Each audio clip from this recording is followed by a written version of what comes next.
Hello friends, नमस्कार।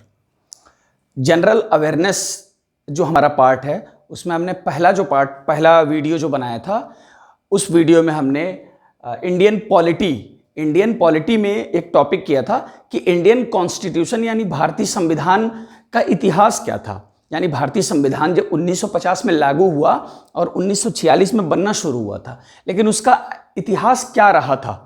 अंग्रेजों के आने के बाद से हमारे भारतीय संविधान का एक इतिहास रहा था, तो वो हमने डिटेल में डिस्कस किया था और उम्मीद है कि आप लोगों को अच्छा लगा होगा, समझ में आया होगा।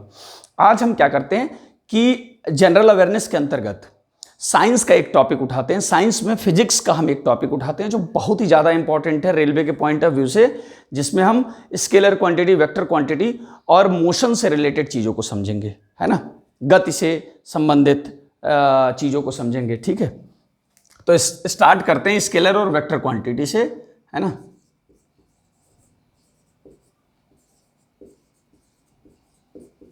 Scalar quantity and vector quantity.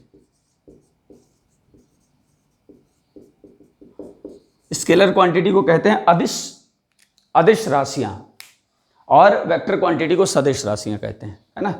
नाम ही है अदिश, मतलब जिसमें दिशा ना हो, है ना, नाम है इसका अदिश। और ये होता है सदिश, मतलब दिशा के साथ और दिशा के बिना, है ना। क्लियर है, बिल्कुल नाम से ही क्लियर है। कोई भी नाम ऐसा नहीं बनता है, नाम तो उसी के अकॉर्डिंग बनाया जाता है ना, उसकी प्रॉपर्टी के अकॉर्डिंग। तो अदिश और सदिश आप समझ ही गए होंगे और पहले से भी जानते होंगे। मैं थोड़ा सा आपको बता देता हूं कि ऐसी राशियां या ऐसे क्वांटिटी जिनको रिप्रेजेंट करने के लिए हमें परिमाण के साथ साथ दिशा की भी जरूरत होती है, उसको सदिश कहते हैं। और जहां सिर्फ परिमाण की जरूरत होती है उसको अदिश कहते हैं। जैसे 2 किलोग्राम चीनी, अगर बात हो रही है कि 2 किलोग्राम चीनी, तो क्या इसमें दिशा की कोई जरूरत है? चीनी है 2 किलोग्राम, मतलब अगर भार की बात करें, भार, तो भार क्या है? कहीं से आपको लग रहा है कि भार बताने के लिए दिशा की जरूरत है? नहीं है, है ना। तो ये अदिश राशि हो गई, ठीक है। और अगर टेम्परेचर कोई बताए, है ना, तापमान, अगर तापमान जैसे आप मोबाइल में देखते हैं तापमान लिखा होता है इतना डिग्री सेल्सियस, इतना डिग्री सेल्सियस, तो वो क्या है? क्या उसमें दिशा की जरूरत होती है? बिल्कुल नहीं। अगर दूरी की बात होती है ना, डिस्टेंस की बात होती है, तो क्या इसमें कितना दूरी किसी ने तय किया? सिर्फ ये बात हो रही है ना, कि मैंने आज 50 किलोमीटर का डिस्टेंस ट्रेवल किया है। तो क्या इसको समझाने के लिए, इसको रिप्रेजेंट करने के लिए मुझे कहीं से दिशा की जरूरत पड़ रही है? डायरेक्शन की नहीं पड़ रही है, तो ये भी एक अदिश राशि हो गई, है ना। अदिश राशियां हो गई हैं। अब सदिश राशियां वो होती हैं जिनको रिप्रेजेंट करने के लिए मैग्नीट्यूड के साथ साथ यानी परिमाण के साथ साथ डायरेक्शन यानी दिशा की भी जरूरत पड़ती है ना। जैसे अगर वेग की बात करें, वेग, देखिए चाल और वेग दो चीज है। एक मैं लिख देता हूं ऊपर, चाल और वेग। चाल का मतलब होता है स्पीड और वेग को अंग्रेजी में कहते हैं वेलोसिटी, है ना। चाल और वेलोसिटी में क्या अंतर है?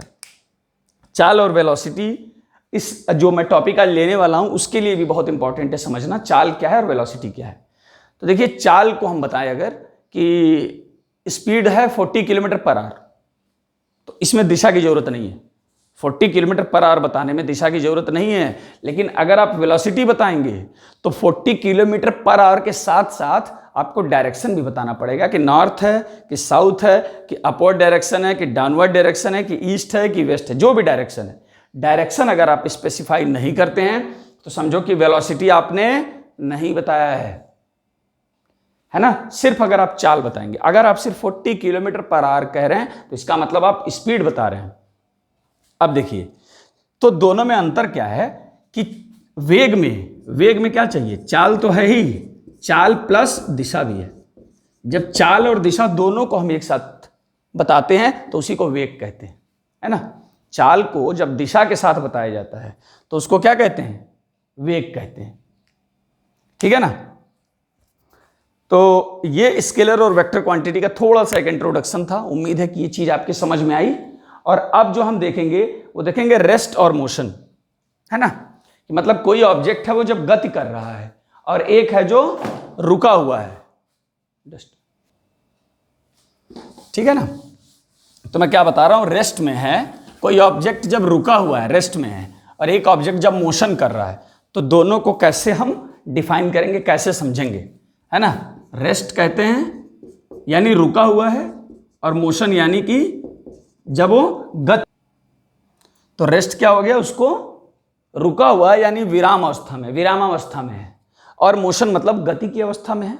अच्छा, अब कब हम कहेंगे कि कोई ऑब्जेक्ट मोशन में है और रुका हुआ है। एक बात, अच्छा थोड़ा सा एक इंटरेस्टिंग बात आप लोगों से करना चाहूंगा। जैसे आप अपने, मैं यहाँ रूम में खड़े होकर पढ़ा रहा हूँ और आप अपने रूम में बैठ के पढ़ रहे होंगे, तो क्या हम लोग मोशन में है कि रेस्ट में है? देखिए, हम सबको लग रहा है कि हम लोग रुके हुए हैं, लेकिन सच ये है कि दुनिया का कोई भी ऑब्जेक्ट रुका हुआ है ही नहीं, सब चल रहा है, सब कुछ चल रहा है। ये प्लेनेट चल रहा है, अर्थ चल रही है, मून चल रहा है, और सन चल रहा है, और मतलब पूरी गैलेक्सी भी घूम रही है, सब कुछ घूम रहा है, सब कुछ घूम रहा है। लेकिन तब क्या हम कहेंगे कि कोई दुनिया की कोई चीज विरामावस्था में है ही नहीं, है ना। इसीलिए विरामावस्था और गति की अवस्था को जब भी हम डिफाइन करने की कोशिश करते हैं, तो हम उसकी जो इमीडिएट सराउंडिंग है उसके साथ डिफाइन करते हैं, इमीडिएट सराउंडिंग के साथ डिफाइन करते हैं। अब इस एक उदाहरण से इस बात को समझाता हूं। दो लोग ट्रेन में बैठ के जा रहे हैं, और ट्रेन की सारी खिड़कियां बंद हैं, और बिल्कुल भी ट्रेन ना हिल रहा है ना जर्क है कोई, बिल्कुल स्मूथली चल रहा है। तो हम दोनों लोग जब आपस में बात करते हैं ट्रेन में बैठ के, तो क्या आपको ऐसा लगता है कि मैं चल रहा हूं, या मुझे भी ऐसा नहीं लगेगा कि आप चल रहे हैं। लेकिन बाहर से अगर कोई व्यक्ति दोनों को देखे या ट्रेन को देखे, तो उसको क्या लग रहा है कि हम चल रहे हैं। अगर हम बाहर पेड़ पौधों को देखें तो लगता है कि हम लोग चल रहे हैं या पेड़ पौधे जा रहे हैं। लेकिन अगर एक दूसरे को देखते हैं, अगर नीचे सामान रखा हुआ उठाते हैं, तो लगता है कि हम कहीं नहीं चल रहे हैं। तो इसका मतलब जो विरामावस्था या गति की अवस्था है, ये कुछ भी दुनिया में एब्सोल्यूट नहीं है, ये सब कुछ हमारी जो इमीडिएट सराउंडिंग है उसके हिसाब से डिफाइन होती है ना। तो इसका मतलब विरामावस्था का मतलब क्या हो गया, कोई भी वस्तु रुकी हुई है किसके सापेक्ष, अपने सराउंडिंग, अपने आसपास के चीजों के सापेक्ष में अगर रुकी हुई है, अगर वो चल नहीं रही है। यानी या ये कह सकते हो कि समय के साथ जिसमें कोई परिवर्तन नहीं आया, समय के साथ जिसकी स्थिति में कोई परिवर्तन नहीं आया, किसी वस्तु की स्थिति में समय के साथ अगर परिवर्तन नहीं आया है ना, तो वो रुका हुआ है। और अगर समय के साथ परिवर्तन आया तो वो चल रहा है, गतिशील है। तो ऐसे आप डिफाइन कर सकते हो, या इमीडिएट सराउंडिंग के साथ डिफाइन कर सकते हो, ये कर सकते हो, है ना। तो एक ये तो हो गया रेस्ट, और ये हो गया मोशन। अब देखो, रेस्ट और मोशन के बाद जो हम पढ़ेंगे वो पढ़ेंगे चाल, और हम पढ़ेंगे डिस्टेंस और डिस्प्लेसमेंट, है ना। हम क्या पढ़ेंगे, डिस्टेंस और डिस्प्लेसमेंट पढ़ते हैं। ये थोड़ा इंपॉर्टेंट भी है ना। देखिए, इसमें बहुत सारे क्वेश्चन भी बन सकते हैं, इसलिए इस टॉपिक को आप ध्यान से देखिए। इसमें आपके रेलवे के पेपर में बहुत सारे इससे क्वेश्चन बन सकते हैं, डिस्टेंस और डिस्प्लेसमेंट से। डिस्टेंस को क्या कहते हैं, दूरी, ध्यान से समझिएगा। और डिस्प्लेसमेंट को कहते हैं विस्थापन। तो एक हो गया दूरी और एक हो गया विस्थापन। डिस्टेंस, डिस्प्लेसमेंट, दूरी और विस्थापन। दूरी का मतलब क्या हो गया, मैं आपको समझाता हूं। कोई एक ऑब्जेक्ट है यहां ए पे, है ना। मान लीजिए ये जगह है ए, और यहां पे एक ऑब्जेक्ट है और वो चलना शुरू करता है। यहां चला, फिर यहां चला, अच्छा यहां चला 10 किलोमीटर मान लीजिए, ये चला 5 किलोमीटर, फिर यहां से चला 5 किलोमीटर, है ना। फिर यहां चला 15 किलोमीटर, और फिर यहां चला 3 किलोमीटर। तो अगर आपसे कोई पूछे कि टोटल डिस्टेंस इस ऑब्जेक्ट ए ने कितना, इस ऑब्जेक्ट ने, ये तो पोजीशन ए है और ए पे वापस आ गया, मान लो ये ऑब्जेक्ट है जो ओ, तो इस ऑब्जेक्ट ओ ने कितना डिस्टेंस टोटल ट्रेवल किया है, कंप्लीट किया है या तय किया है। तो आप देखिए 10 और 5 15, और 10 20, और 20 और 15 35, और 3 38, 38 किलोमीटर का 38 किलोमीटर डिस्टेंस इसने ट्रेवल कर लिया। ये इसकी इनिशियल पोजीशन थी, मतलब यहां से उसने डिस्टेंस ट्रेवल करना शुरू किया था और फाइनली यहाँ जब आ गया तो हमने टोटल डिस्टेंस देखा कि कितना ट्रेवल किया, तो 38 किलोमीटर। ठीक है ना। अब जो विस्थापन होता है बच्चों, विस्थापन क्या होता है? विस्थापन हमेशा एक इनिशियल और एक फाइनल पॉइंट के बीच में डिफाइन होता है। जब भी विस्थापन की बात होगी तो एक इनिशियल पॉइंट और एक फाइनल पॉइंट जरूर चाहिए, है ना। तो क्या हो जाएगा, मान लीजिए यही अगर इसी का हमको विस्थापन देखना हो, ठीक इसी का हमको विस्थापन देखना हो और हम प्लेस ए को ही इनिशियल पॉइंट मान लें और घूम फिर के ऑब्जेक्ट प्लेस बी पे ही आ गया, यही इसका फाइनल पॉइंट भी है। ध्यान से देखिएगा, इनिशियल और फाइनल पॉइंट समझना बहुत जरूरी है। यही इनिशियल पॉइंट था और जितना भी उसने किलोमीटर का चक्कर लगाया होगा कोई फर्क नहीं पड़ता, घूम फिर के कहाँ आ गया, वापस इसी पे आ गया। और अगर कोई पूछे कि इसका डिस्प्लेसमेंट कितना है, इस ऑब्जेक्ट ओ का विस्थापन कुल कितना है, तो आप क्या कहेंगे? विस्थापन हमेशा देखते हैं, विस्थापन हमेशा कैसे देखते हैं? Final position minus initial position. तो फाइनल पोजीशन भी ओ है और इनिशियल पोजीशन भी ओ है, तो क्या दोनों के बीच में कोई दूरी है? फाइनल और इनिशियल के बीच में कोई दूरी है? कोई दूरी नहीं है, तो विस्थापन हो गया 0 किलोमीटर। देखिए जो विस्थापन का मतलब ही है, देखिए ना, विस्थापन मतलब कोई भी वस्तु कितना विस्थापित हुआ है, कहां से? अपने प्रारंभिक बिंदु से अपने अंतिम बिंदु तक जो उसने चला, जो वो चला अपनी प्रारंभिक बिंदु से अंतिम बिंदु तक, तो उसमें कितना विस्थापित हुआ अपनी इनिशियल पोजीशन से। तो यहां पे देखिए ये खूब चला, यहां गया, यहां गया, यहां गया, यहां वापस आया। लेकिन अगर हम प्रारंभिक बिंदु और अंतिम बिंदु के बीच का विस्थापन देखें तो क्या ये अपनी जगह से विस्थापित दिख रहा है आपको? बिल्कुल भी विस्थापित नहीं है, वहीं पे वापस आ गया। तो जब वहीं पे वापस आ गया तो विस्थापन क्या हो गया? 0, विस्थापित हुआ ही नहीं, तो इसीलिए 0 हो गया, है ना। तो ये समझ लीजिए दूरी क्या है? एक अदिश राशि है और विस्थापन क्या है? एक सदिश राशि है। देखिए डायरेक्शन की भी बात हो रही है ना। तो पहले तो ये समझ लीजिए दूरी अदिश राशि और विस्थापन सदिश राशि। अब एक उदाहरण देता हूं जो आपके पेपर के मतलब रेलवे के एग्जाम पॉइंट ऑफ व्यू से भी काफी इंपॉर्टेंट है। एक उदाहरण दिया जा सकता है आपको इस तरह से कि एक लड़का ए है, उसके घर से स्कूल की दूरी 20 किलोमीटर है और वो बस से अपने घर से स्कूल गया और फिर जब स्कूल से घर वापस आया तो उसकी कुल विस्थापन कितना है? विस्थापन कितना हुआ? तो देखिए इनिशियल पॉइंट क्या था? लड़का अपने घर पे था, ये लड़के का घर था और ये है उसका स्कूल, है ना। ये लड़के का स्कूल है और ये दूरी है 20 किलोमीटर। तो आप देखिए कि वो यहां से यहां गया और फिर वापस आ गया। देखो क्वेश्चन में देखो कि प्रारंभिक बिंदु और अंतिम बिंदु क्या दिया है, उसी पे डिपेंड करता है। तो प्रश्न में प्रारंभिक बिंदु दिया है घर, घर से स्कूल गया, लेकिन क्वेश्चन यहां पे खत्म नहीं हो रहा है ना। क्वेश्चन में ये कहा जा रहा है कि स्कूल से फिर वापस घर आ गया। तो वापस जब आ गया तो विस्थापन कितना हुआ? 0 हो गया ना विस्थापन। वापस घर आ गया तो लड़के का कुल विस्थापन क्या है, यानी डिस्प्लेसमेंट क्या है? 0। और अगर यही पूछा जाए कि लड़के ने कुल कितनी दूरी तय करी, विस्थापन नहीं दूरी, तो 20 इधर से और 20 इधर से 40 किलोमीटर। तो ऑप्शन इस तरह दिया जा सकता है कि एक लड़का अपने घर से स्कूल जाता है जिसकी दूरी 20 किलोमीटर है और वापस घर आता है, तो उसके द्वारा तय की गई कुल दूरी और कुल विस्थापन बताइए। और 2 ऑप्शन दिया होगा 0, 40, 40, 0, 40, 40, 0, 0, इस तरह से 4 ऑप्शन दिया होगा और आपको सही करना होगा, है ना। तो ये बात समझिए। अब हम सर्कुलर वाला देखते हैं कि सर्कुलर पाथ पे जो होता है उसमें क्या होता है, उसको ठीक से समझते हैं और फिर देखते हैं विस्थापन और दूरी के संदर्भ में। एक वृत्ताकार पथ पे अगर कोई वस्तु चल रही है ना, एक वृत्ताकार पथ है और उस पर अगर कोई वस्तु चल रही है तो उस केस में क्या होता है ये देखते हैं। ये मान लीजिए ये वृत्ताकार पथ है और इस वृत्ताकार पथ पे कोई व्यक्ति मान लीजिए जॉगिंग कर रहा है ना, जैसे हम पार्क में वगैरह में जॉगिंग करने जाते हैं तो सर्कुलर पार्क हुआ करते हैं, या स्टेडियम है कोई, उसके बाहर बाहर सड़क होती है, वहाँ आप चक्कर लगा रहे हैं। तो मान लीजिए यहाँ पे कोई व्यक्ति खड़ा है और वो अब चक्कर लगाने जा रहा है, जॉगिंग सुबह सुबह कर रहा है। उसकी इनिशियल पॉइंट यही है, यहीं से वो डेली दौड़ना शुरू करता है। ये पॉइंट को मान लेते हैं ए है। यहाँ से वो व्यक्ति दौड़ना शुरू किया और दौड़ते दौड़ते दौड़ते दौड़ते बिल्कुल ये जो यहाँ पे आ गया, बिल्कुल दूसरे छोर पे, बिल्कुल सीधे दूसरे छोर पे आ गया बी पे, है ना। और इसकी जो ये जो वृत्ताकार पार्क है या जो भी आप समझ लीजिए, इसकी त्रिज्या है वो 70 मीटर है। ठीक है ना। इसकी त्रिज्या जो है वो कितनी है, 70 मीटर है इस वृत्त की त्रिज्या।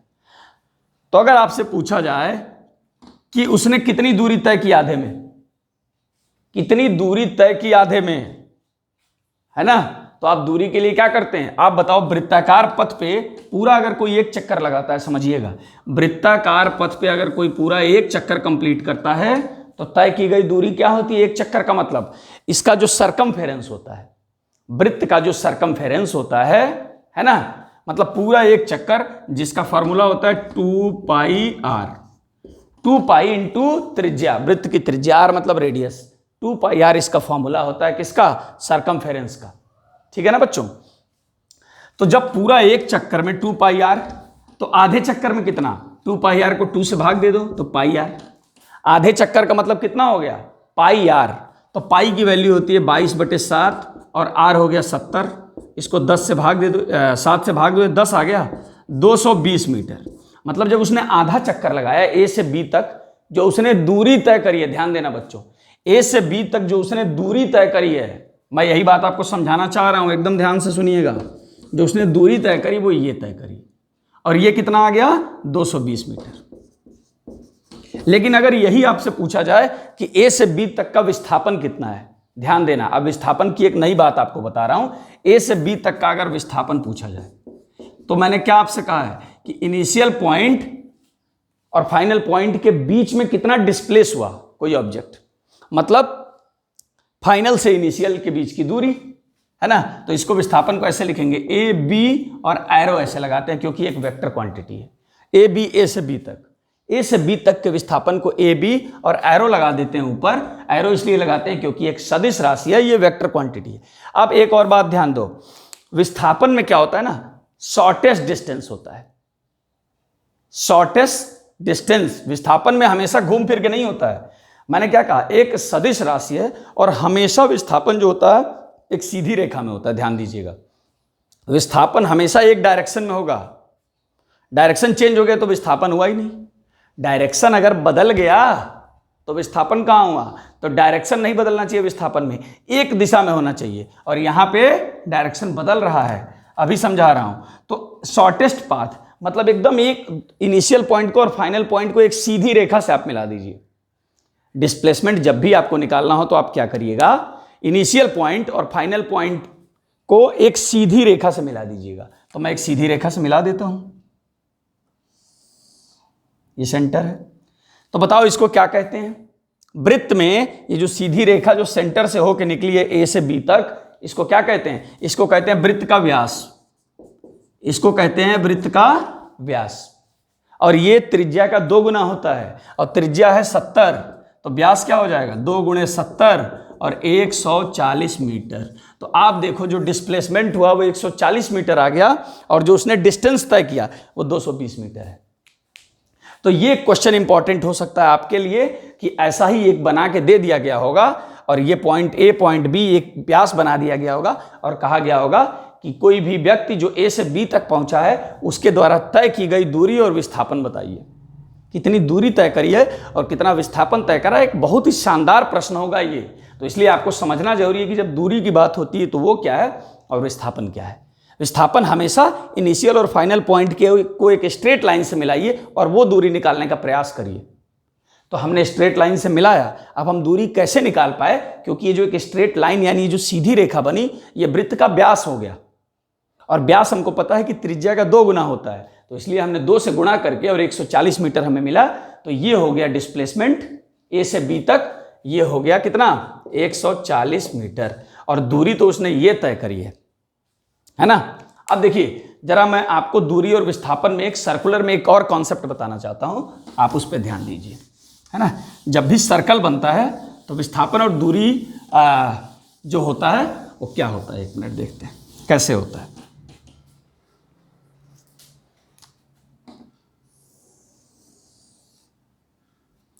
सबसे पहले अच्छा उस बात को समझने के लिए हम जरा चाल और गति देख लेते हैं। चाल और गति पढ़ते हैं।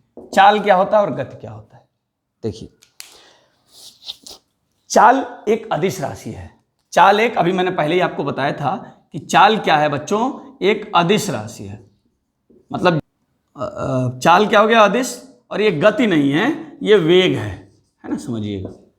मैं उसको गलत गति लिख दिया, ये सदिश राशि है ना, ये मिलते जुलते हैं दोनों, आपको पता है। इसको इंग्लिश में स्पीड कहते हैं और इसको वेलोसिटी कहते हैं। स्पीड और वेलोसिटी में बहुत अब बच्चे बेसिकली कंफ्यूज रहते हैं इनिशियली जब वो पढ़ाई शुरू करते हैं। ये अदिश और ये सदिश, कहते हैं यार ये अदिश क्या है और सदिश क्या है। 40 किलोमीटर पर आवर ये भी आ जाता है जब सॉल्व करते हैं तो, और 40 किलोमीटर पर आवर ये भी आ जाता है। यानी 40 मतलब, एक उदाहरण दे रहा हूँ, कुछ भी 40 मान लो, 50 मान लो, 70 मान लो, है ना। इसको भी हम मीटर पर सेकेंड या किलोमीटर पर आवर से रिप्रेजेंट करते हैं, इसका भी मात्रक वही होता है। तो अंतर क्या होता है? अंतर बच्चों ये होता है कि जो वेग होता है इसको दो चीजों से प्रस्तुत करते हैं, हम रिप्रेजेंट करते हैं। वेग में चाल तो होता ही है, साथ साथ में दिशा भी होता है। जब चाल के साथ दिशा को भी हम बताना जरूरी हो, जब किसी स्थिति में किसी वस्तु की चाल के साथ साथ उस वस्तु की दिशा को बताना भी जरूरी हो, तो वहां हम कहते हैं वेग। और जहां दिशा बताने की जरूरत ना हो, सिर्फ चाल बताने की जरूरत हो, वो चाल है। अच्छा देखिए, तो मतलब जहां पे मैग्नीट्यूड और डायरेक्शन दोनों हो, है ना, परिमाण और दिशा, तो अगर हम वेग के केस में देखें, वेग के केस में तो परिमाण क्या हो गया? चाल हो गया। परिमाण क्या हो गया? चाल हो गया। और दिशा जो बता दिए, तो जब परिमाण और दिशा दोनों आ गया तो क्या हो गया? वेग बन गया यहां पे। अच्छा अब एक चीज देखिए, यहां पे एक ऑब्जेक्ट फिर से वही ए ले लेते हैं और ये घूमना शुरू किया। अच्छा सर्कुलर पाथ की एक खास बात देखिए, सर्कुलर पाथ की एक खास बात आपको आज समझा रहा हूं। ये बना ट्राइंगल, चलो ट्राइंगल से शुरू करते हैं। ये एक त्रिभुज बना और ये पॉइंट ए है, पॉइंट बी है, पॉइंट सी है। यहां से कोई चीज पॉइंट ए से एक ऑब्जेक्ट चलना शुरू किया, एकदम सीधे चला, इसकी दिशा बिल्कुल नहीं बदल रही है, इसकी दिशा बिल्कुल नहीं बदली, सीधा चला सीधा चला, सी पे आया, सी पे आके दिशा बदल गया, फिर सीधा चला, फिर बी पे आके दिशा बदल गया, फिर सीधा चला, तो 3 बार दिशा बदल गया। अच्छा एक अगर हम चतुर्भुज बना दें और ऑब्जेक्ट ए यहां से चलना शुरू करे तो इसकी दिशा 4 बार बदल रही है ना। ऐसे ही पेंटागन, हेक्सागन, सेप्टागन, ऑक्टागन, जितना हम साइड धीरे धीरे बढ़ाते जाएंगे, है ना, 4 के बाद 5 साइड ले लें, 6 साइड ले लें, 7 साइड ले लें, और एक चक्कर आप पूरा कंप्लीट करवाइए, है ना। अगर मान लो ये 6 साइड वाला हम ले लेते हैं और यहां पे एक चक्कर पूरा किसी ने कंप्लीट किया ऑब्जेक्ट ए ने, तो बताओ उसकी दिशा कितनी बार बदली वापस अपने पॉइंट पे आने में? 6 बार। अगर कोई ऐसा ले लें जिसके 7 साइड हो तो दिशा कितनी बार बदलेगी एक चक्कर पूरा करने में? 7 बार। तो आप बताओ कि सर्कल में दिशा कितनी बार बदल रही है? अनंत बार। अगर एक सर्कल पे कोई ऑब्जेक्ट चल रहा है तो उसकी दिशा कितनी बार बदल रही है? अनंत बार बदल रही है। अच्छा एक और क्वेश्चन अगर पूछ दे, सर्कल में कितने साइड होते हैं? तो सर्कल में तो कोई साइड नहीं होता है, लेकिन अगर कॉन्सेप्चुअली देखें तो अनंत साइड होते हैं। वैसे तो 0 कहा जाता है, सर्कल में कोई साइड नहीं होता ये कहा जाता है, लेकिन अगर आप देखें कि यहाँ पे 6 हो गया, फिर आप 7 बनाएंगे, फिर 8 बनाएंगे, फिर 9 बनाएंगे, धीरे धीरे साइड छोटे होते जाएंगे, छोटे होते जाएंगे, छोटे होते जाएंगे, और एक ऐसा समय आएगा कि इतने छोटे हो जाएंगे कि एक पॉइंट भर के सिर्फ हो जाएंगे, एक पॉइंट भर के हो जाएंगे, और तब सर्कल बनता है। तो सर्कल का कॉन्सेप्ट इस तरह से है। तो इसका मतलब क्या हो गया कि इसमें अनंत साइड हैं, अनंत भुजाएं हैं सर्कल में। तो जब अनंत भुजाएं हैं सर्कल में, तो एक जब वस्तु इस पे चल रही है तो कितनी बार उसकी दिशा बदल रही है? अनंत बार उसकी दिशा बदल रही है। तो जब हर मोमेंट पे उसकी दिशा बदल रही है, तो क्या इस पे कभी उसका वेग आप प्रदर्शित कर पाएंगे? वेग तो हर जगह बदल रही है ना। चाल तो ठीक है, मान लो 40 किलोमीटर पर आवर की स्पीड से हम कह रहे हैं कि इस पे कोई एक कार चल रही है, एक पाथ है सर्कुलर पाथ, उस पे एक कार चल रही है 40 किलोमीटर प्रति घंटे की चाल से, लेकिन उसकी गति का क्या? उसकी गति क्या हो जाएगी, है ना। तो अगर एक सर्कुलर पाथ पे कोई ऑब्जेक्ट चल रहा है, फिर से समझिए इस बात को, सर्कुलर पाथ पे एक ऑब्जेक्ट चल रहा है जिसकी चाल है 40 किलोमीटर प्रति घंटे, तो उसका वेग कितना होगा? वेग को क्या हम 40 किलोमीटर प्रति घंटे कह सकते हैं? ये देखो चाल तो पूरा बराबर है, ए से लेके चलना शुरू किया, हर जगह 40 है, हर जगह 40 है, कांस्टेंट है, बिल्कुल बिल्कुल एक समान चाल से चल रहा है, कांस्टेंट 40 किलोमीटर प्रति घंटे। लेकिन अगर हम वेग की बात करें तो वेग हर जगह बदल रहा है। क्यों?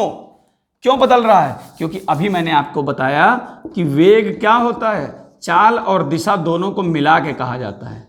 चाल और दिशा दोनों को मिला के वेग कहा जाता है। तो चाल तो बराबर है लेकिन दिशा हर जगह बदल रही है। चाल तो बराबर है, 40 है, बात सही है बिल्कुल, लेकिन दिशा तो हर एक पॉइंट पे बदल रही है ना। तो जब दिशा बदली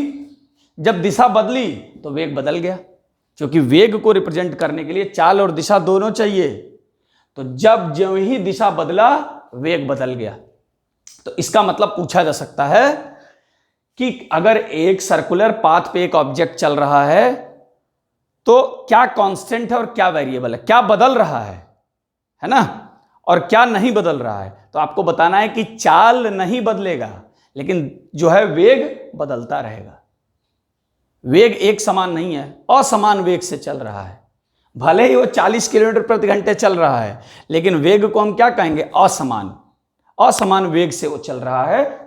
समान चाल से चल रहा है और असमान वेग से चल रहा है, क्योंकि वेग जो होता है वो दिशा बदलने के साथ बदल जाती है वेग किसी वस्तु की। और एक सर्कुलर पाथ पे चलने का मतलब कि हर एक मोमेंट पे, हर एक पॉइंट पे दिशा बदल रही है। तो जब लगातार दिशा बदल रही है तो इसका मतलब वेग हर जगह बदल रही है उसकी। तो ये एक प्रश्न आपका बन सकता है इसमें। क्या चीज? चाल में और वेग में। उम्मीद है कि आप अंतर समझे कि चाल क्या होता है और वेग क्या होता है। अब देखिए एवरेज, औसत चाल और औसत वेग समझिए, है ना। औसत चाल किसको कहेंगे और औसत वेग कहेंगे किसको कहेंगे, ये गणित का भी प्रश्न है और विज्ञान का भी प्रश्न है ना, ये दोनों में आता है। तो औसत चाल और औसत वेग समझने की जरूरत है। औसत चाल और इधर लिखते हैं औसत वेग,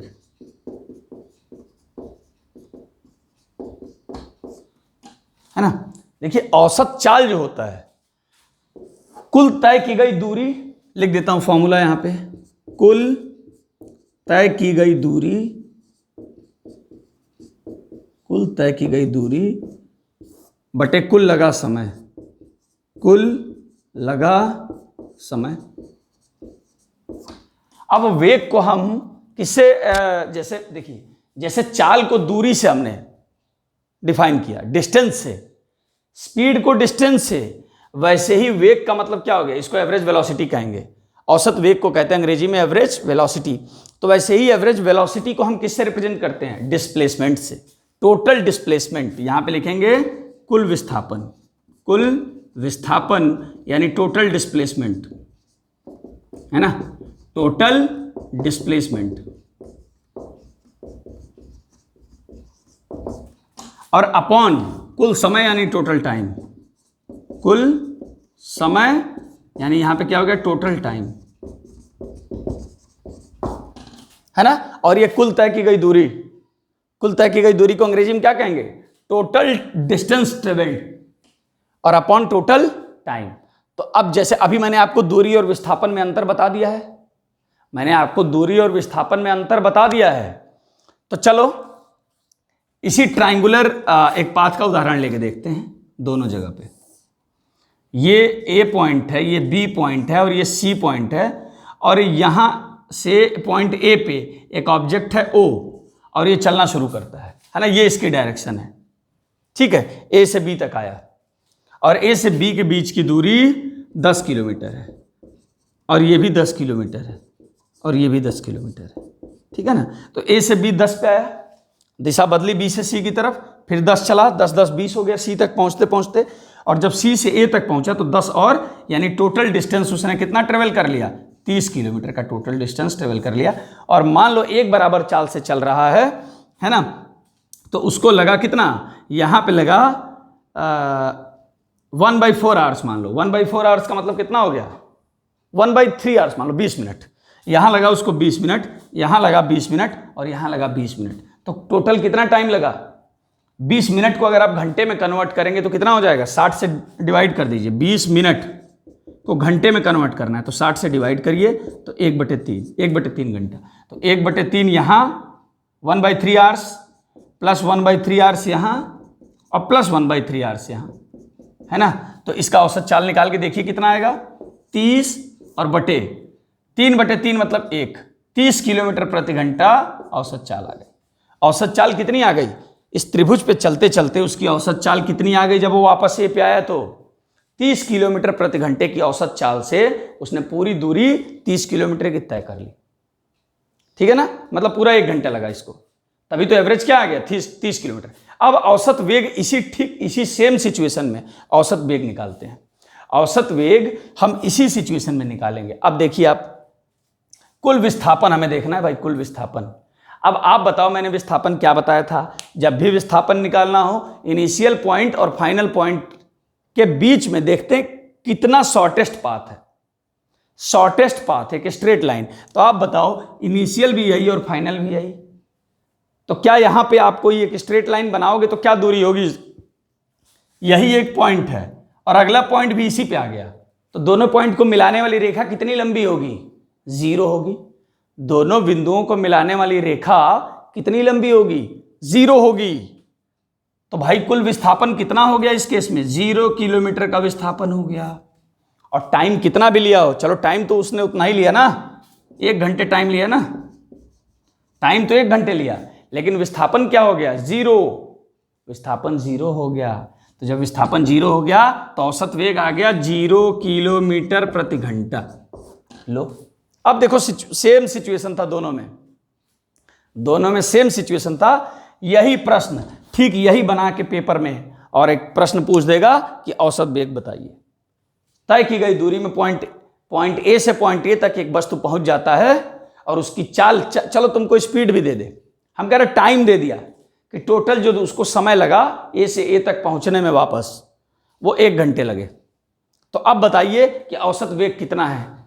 तो आप ये गलती मत कर दीजिएगा कि दूरी को जोड़ के समय से भाग दे के 30 कह दीजिएगा। औसत वेग पूछा है, ध्यान दीजिए, और औसत वेग का फॉर्मूला होता है कुल विस्थापन बटे कुल समय। तो विस्थापन हम देखेंगे, ए से ए पे जब पहुंचा है तो विस्थापन 0 है, तो फॉर्मूले में 0 जब पुट करेंगे तो आंसर 0 आ जाएगा। इस बात को विशेष ध्यान दीजिएगा, ठीक है। अब आगे अगला टॉपिक करते हैं, है ना। अब देखते हैं डिस्टेंस टाइम ग्राफ, है ना। डिस्टेंस टाइम ग्राफ देखते हैं। ग्राफ समझना बहुत जरूरी है हमारे लिए, मैथ्स में भी ग्राफ को इंटरप्रेट करना पड़ता है और साइंस में भी। तो डिस्टेंस टाइम ग्राफ देखिए 2 ग्राफ मैंने बनाया है डिस्टेंस टाइम का।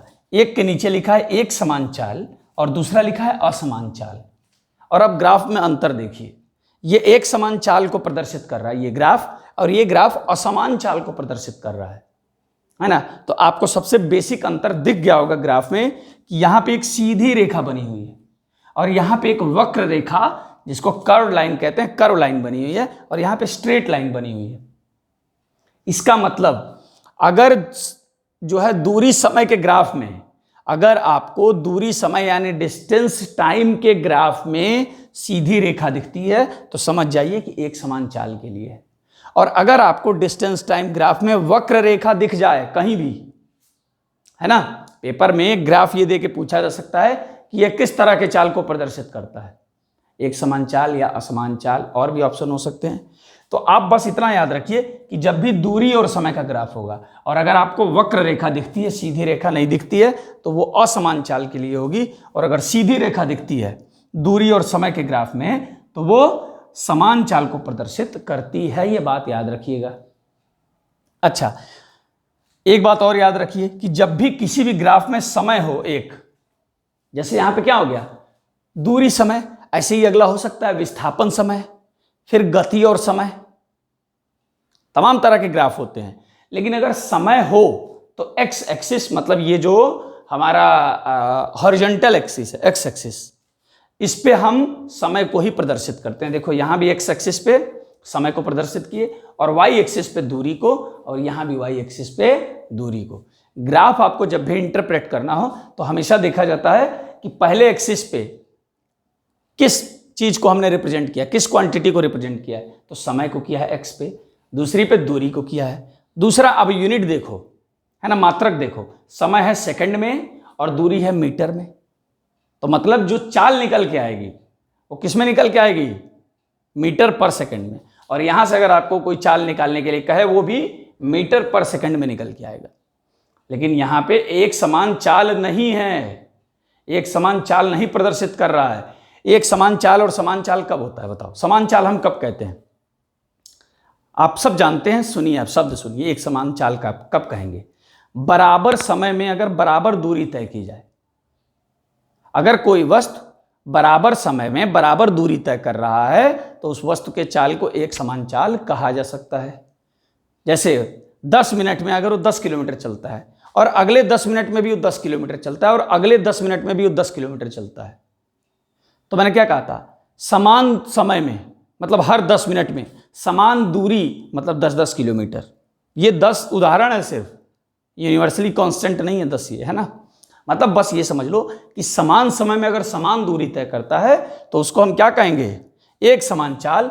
और अगर समान समय में समान दूरी नहीं तय कर रहा है, यानी असमान दूरी तय कर रहा है, समान समय में अगर कोई वस्तु असमान दूरी तय कर रहा है, पहले 10 मिनट में 10 चल लिया, अगले 10 मिनट में 5 चल लिया, अगले 10 मिनट में 15 चल लिया, इस तरह चल रहा है, तो आप भी समझ रहे हैं कि एक समान चाल नहीं है। और ऐसे चाल के ग्राफ ऐसे ही बनेगा, ऐसे बन सकता है, ऐसे बन सकता, मतलब सीधी रेखा नहीं बनेगा, वो टेढ़ी ही रहेगी, है ना। ठीक इसी तरह डिस्टेंस के जगह पर अगर हम डिस्प्लेसमेंट टाइम कर दें, है ना, डिस्प्लेसमेंट टाइम ग्राफ,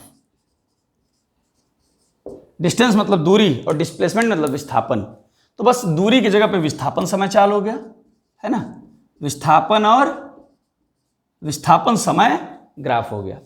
दूरी समय की जगह पे विस्थापन समय, तो यहां पे जहां दूरी लिखा है ग्राफ में क्या हो जाएगा? विस्थापन हो जाएगा। जहां दूरी लिखा है वहां पे विस्थापन हो जाएगा, और यहां भी जहां दूरी लिखा है वहां पे विस्थापन हो जाएगा। आप सबको पता है कि दूरी और विस्थापन में क्या अंतर है, पहले ही हम लोगों ने डिस्कस किया है। दूरी और विस्थापन में क्या अंतर है यह हम लोगों ने डिस्कस किया है ना। देखो विस्थापन क्या होता है? विस्थापन हो सकता है कि एक पॉइंट ए है और यहां से चलना शुरू किया, तो अचानक अगर आप रोक के विस्थापन देखेंगे यहां से यहां, तो ये विस्थापन मान लो हो गया 10 किलोमीटर, और ये यहीं से मुड़ के अगर वापस इधर आ गया 10 किलोमीटर, तो विस्थापन अब इसका कितना हो गया? देखो दूरी 10, ये 10, ये 20, लेकिन विस्थापन इनिशियल से फाइनल तो ये हो जाएगा। तो विस्थापन समय के साथ कम भी हो सकता है। ध्यान देना, जो मैं कहना चाह रहा हूं उस बात को समझो।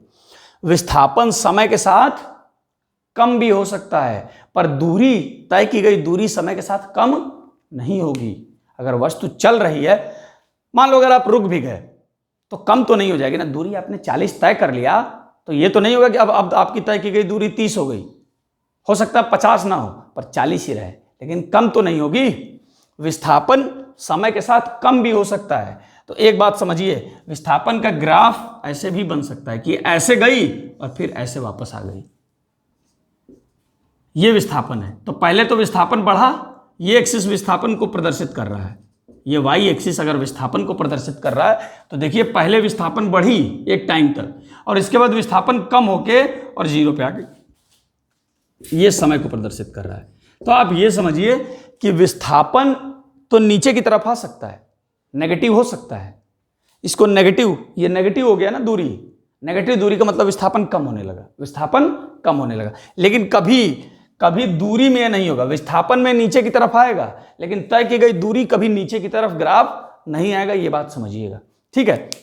तो आज के लिए इतना ही, वीडियो ज़्यादा लंबा हो जाएगा और फिर कल हम फर्दर जो इसके इंपॉर्टेंट टॉपिक्स हैं उसको करेंगे अगले वीडियो में। नमस्कार।